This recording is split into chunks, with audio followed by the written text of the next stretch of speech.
네, 안녕하십니까. 정인태 신지식인 TV입니다. 저는 국립한국복지대학교 특임교수를 역임한 정인태입니다. 네, 민본인문사회대학원 시간입니다. 네, 사람의 행복을 중심으로 여러 가지 사회 문제들 또는 인문학을 탐구하는 유튜브 대학원입니다. 네, 베트남 유학생 이탈 그리고 불법 체류, 불법 취업, 예방과 대책 문제. 자, 이러한 문제점들이 상당히 많아요. 네, 그렇기 때문에 뭐 예를 들어서 뭐 베트남 유학생들이 우리가 기사만 뭐 몇 개 검색해 본다 그래도 굉장히 많이 나올 겁니다. 그래서 네, 한번 해볼까요? 베트남 유학생 이탈해서 기사를 한번 검색해 보면은 네, 이렇게 뭐 굉장히 그 많은 이런 기사들이 나옵니다. 네, 자가격리지 이탈했다라는 그러한 뿐만 아니라 유학생들의 자가격리 이탈은 굉장히 많이 지금 나오고 있죠. 그리고 그 학생들이 대학에서 이탈하는 경우, 이러한 경우 불법 체류로 한번 우리가 해볼까요? 베트남 유학생 불법 체류 문제. 네, 그래서 베트남 유학생들이 불법 체류 문제가 이렇게 심각하게는 그 유학생 불법 체류 5년 새 4배로 베트남 유학생 불법 체류 15배 증가했다. 이런 기사가 나오죠. 그렇죠? 이러한 것들이 굉장히 많습니다. 여기 볼까요? 또 인천대학교에서 베트남 유학생이 폭증했는데 불법 체류 문제 없나? 이런 기사가 나왔어요. 이런 기사가. 네, 그래서 이 뭐 기사들이 굉장히 많이 나오죠. 여기도 보면은 작년에 베트남 불법 체류 유학생 8,680명 비자 문턱 높인다. 이런 기사들이 나와요. 그래서 지금 그냥 뭐 제가 바로 검색을 해봐도 이렇게 나오는데 이 문제가 얼마나 심각하냐라는 것입니다. 그래서 제가 경험한 얘기들을 바탕으로 통찰해서 말씀을 드릴게요. 저는 이제 베트남에서 한국어를 이렇게 학생들한테 가르치는 일을 했습니다. 그래서 제가 서울 디지털 평생교육원을 만들어서 인터넷으로도 이제 한국어를 가르쳐주고 그리고 한국중앙평생교육원에서 또 오프라인에서도 한국어를 가르쳤어요. 그러다가 베트남에 한번 직접 가서 학생들을 가르쳐야겠다. 예, 한국의 여러 가지 이제 문제점들을 제가 인식을 하면서 베트남에 가서 법인을 설립을 했죠. 한국어 법인을 설립을 해가지고 학생들을 가르쳐 보니까 학생들이 한국어를 공부하는 목적이 다 있더라고요. 뭐 어떤 학생들은 결혼 목적, 어떤 학생들은 근로자 목적, 어떤 학생들은 유학 목적, 뭐 어떤 학생들은 베트남의 한국 회사가 10,000개가 되니까 한국 회사에 취업하려고 하는 목적, 어떤 사람들은 한국에 유학 가려는 여행 가려는 목적, 또 어떤 사람은 한국에 가족이 살고 있는데 그 가족을 방문하려는 목적, 또 어떤 사람들은 한국에 뭐라 그럴까 투자를 해서 우리가 투자 비자라는 게 있어요. 투자를 해서 한국에서 사업을 한다든지 한국에서 뭐 아파트를 구입을 하려고 한다든지 뭐 이런 다양한 목적들이 있는 거예요. 또 어떤 사람들은 무역, 한국과 베트남 무역을 한다든지. 그래서 이제 학생들이 뭐 한 400여 명 정도 제가 이렇게 가르쳤는데 제가 한 33개 정도의 지점을 운영을 하면서 베트남의 그 하노이 같은 경우에는 열 몇 개를 제가 그 직영을 했어요. 직영을 하면서 학생들을 가르쳐 봤는데 근데 이제 그 어떤 일이 있냐면은 학생들이 그 유학을 가겠다라고 하는 거예요. 유학을 가겠다. 그러면은 유학을 가는데 그 서류들이 있어요. 그 서류를 번역 공증을 해야 되는데 번역 공증소에서 가짜 서류다라고 얘기를 하는 거예요. 가짜 서류다. 이해되시겠죠? 그러니까 성적 증명서, 그 다음에 졸업 증명서, 또 심지어는 출생을 30살이 20살로 이렇게 바꿔버리는 거예요. 나이까지. 이렇게 서류 위조가 일어나는 겁니다. 근데 그걸 보고 내가 깜짝 놀랐거든요. 그래서 당장 폐기 처분해달라. 그런데 여기서 이제 대부분이 다 그냥 돈을 주고 공증을 받습니다. 여기서부터 문제가 생기는 거예요. 그 다음에 통과가 됐다 그러면은 예를 들어서 그 공증을 학교 교장 선생님한테 가서 도장을 받아와라. 진짜인지 아닌지. 근데 교장 선생님도 돈을 주면은 통과가 되는 거예요. 또 교장 선생님이 우리한테 전화도 해요. 이거 학생이 가짜 서류인데 돈을 달라. 깜짝 놀랐어요. 저는 그런 거 보고. 그 다음에 이제 베트남 외교부로 가야 돼요. 외교부로 가서 거기서 진짜인지 가짜인지 검증을 하는데 베트남 외교부에서 검증을 하면서 한 번은 저한테 연락이 왔어요. 저기 대표님의 그 학생이 서류가 가짜입니다. 우리한테 돈을 얼마를 주면 통과시켜 줄게요. 이렇게 얘기를 하는 거예요. 깜짝 놀랐어요, 저는. 그래서 그 학생 처벌하라고 제가 그렇게 한 적이 있거든요. 그 다음에 이제 한국 대사관에 가서 그 서류를 도장을 받죠. 그럼 끝이 나는데 한국 대사관의 담당 영사를 제가 만났어요. 이 가짜 서류라는 거를 가짜 서류라면 어떻게 할 겁니까? 그랬더니 하는 얘기가 우린 몰라요. 내가 베트남어를 압니까? 뭘 압니까? 베트남 외교부에서 도장 찍혀서 왔으니까 나는 도장 준 겁니다. 이렇게 얘기를 해요. 그러니까 외교적인 문제 아니겠습니까? 우리가 만약에 베트남 외교부에서 온 거를 가져가라 그러면 외교적인 문제 발생되지 않겠습니까? 이렇게 얘기를 해요. 그러니까 여기서부터 문제가 생기는 거예요. 그래서 제가 그때 그 베트남 외교부 한국의 SBS 방송국하고 한번 찾아보면 나올 겁니다. 그래서 8시 뉴스에 그 2번 방송을 나가게 하고 한 15분 정도 방영을 했어요. 왜냐면 가짜 서류 문제에 대해서. 그런데 문제가 뭐냐면 베트남에서 가짜 서류를 만들어 가지고 그래가지고 이 한국에서 이미 다 취업 자리를 알아봐 주는 거예요. 그래서 이제 한국 돈으로 500만 원을 주면은 이미 한국에서 다 취업 자리를 알아보고 베트남에서 이 학생들이 가짜 서류를 만들어 가지고 초등학교를 졸업했는데 고등학교 졸업으로 둔갑을 하고 30살이 20살로 둔갑을 해가지고 한국에 가서 한국에서 쫙 하고 흩어져 가지고 한국의 취업 자리로 가버리는 겁니다.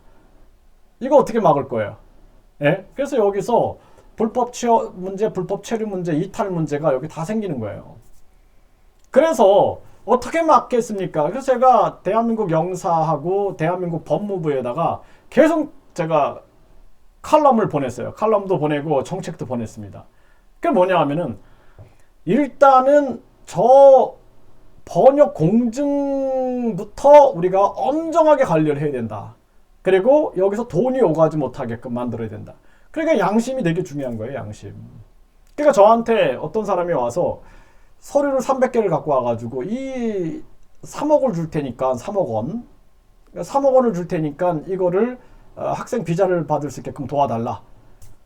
그러면 3억 원에 넘어간다니까요. 그리고 한 번은 제가 400명 학생을 면접을 봤어요. 400명. 한 대학교에서 400명 학생이 유학 간다고 면접을 봐달라. 그래가지고 제가 면접을 보러 갔는데 근데 화장실에 갔는데 이 학생들이 거기서 그 학교 교복을 베트남은 대학생들도 교복을 입는데 교복을 갈아입는 거예요. 그러니까 제가 딱 봤죠. 그리고 다른 교실에 가니까 전국에서 올라온 거야. 전국에서 올라와가지고 거기서 그 대학교 학생인 척 하는 거예요.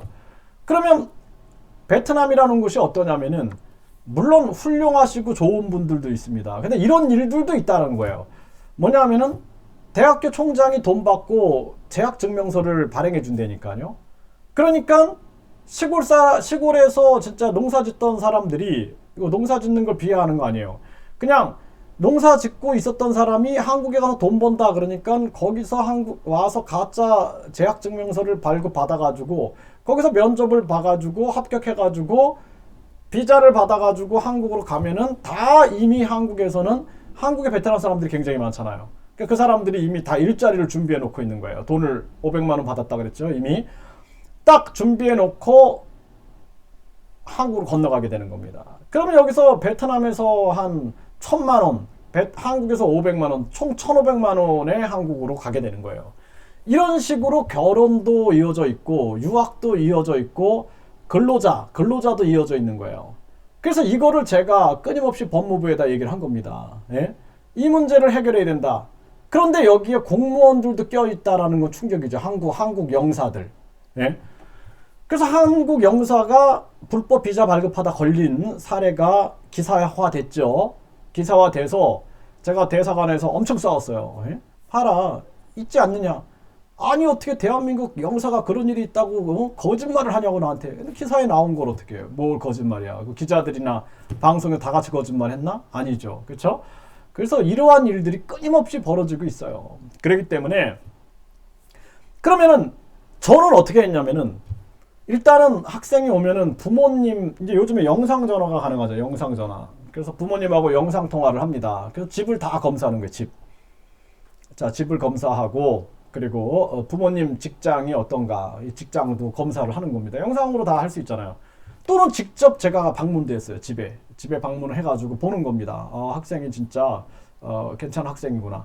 그 다음에 두 번째는 공부를 시켜요. 한국어 공부를 시켜가지고 이 학생이 태도를 봅니다. 한국어 성실하게 공부하고 있는가. 태도를 보면은 다 알아요.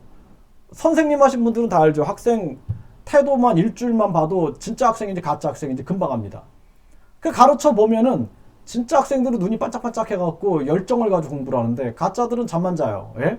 그러니까 그런 학생들은 나가, 이렇게 나가. 안 돼. 한국 가면 안 돼. 믿음이 안 가. 그러니까 학생은 나가.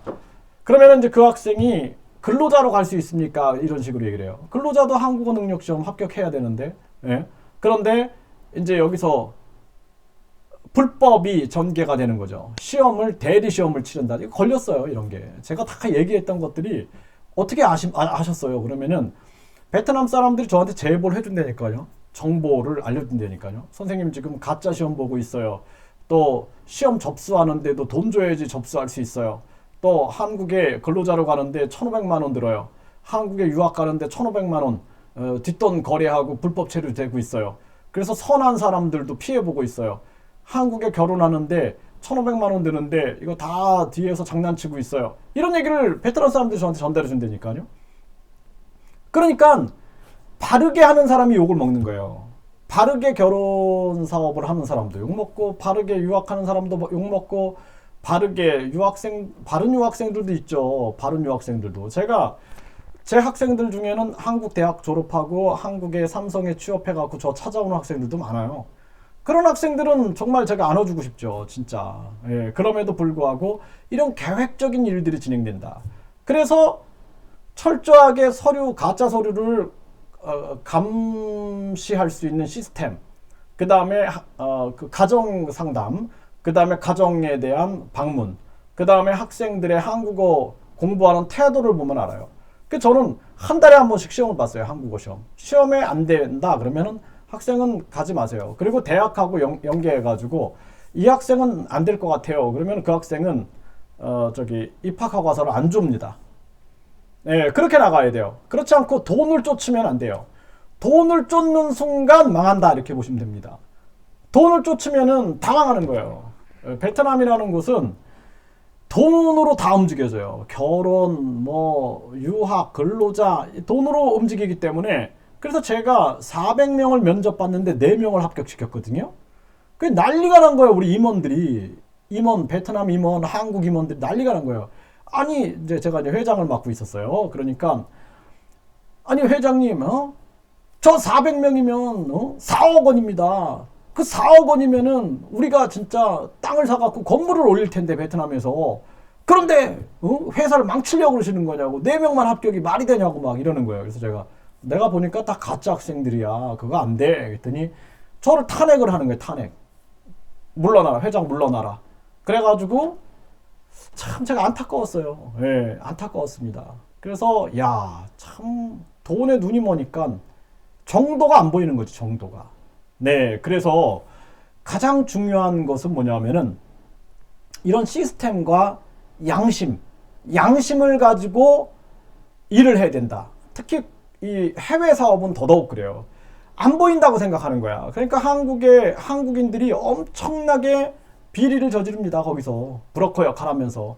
그 사람들이 한국에서 내가 무슨 하버드 대학을 다녔느니, 내가 서울 대학을 다녔느니, 내가 경찰 대학을 다녔느니, 내가 뭐 연세대학교, 내가 서울시립대학교를 다녔느니 막 이러고 떠들고 다녀. 나중에 보면은 아무것도 없어요.